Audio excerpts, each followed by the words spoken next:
Plötzlich gibt es Tote. Bürgerkriegsähnliche Zustände. Man kann heute schon sagen, in der Ukraine, in der Ostukraine hast du einen Bürgerkrieg. Du musst alles tun, dass du den eindämmst. Das ist eine Aufgabe, in erster Linie sage ich auch mal der Europäer. Nicht in erster Linie der Amerikaner. Die Ukraine und Russland sind unsere Nachbarn. Der europäische Teil Russlands ist unser Nachbar.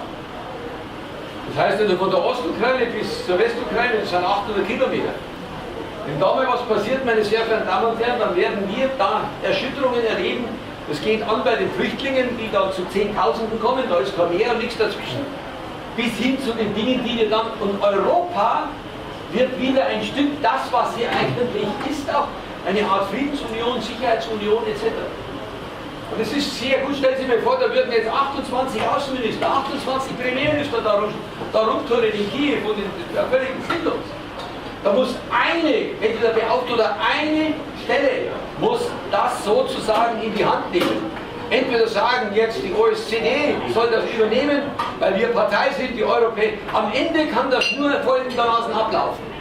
An dem Verhandlungstisch muss sitzen die Europäische Union, muss sitzen Russland und muss sitzen Ukraine.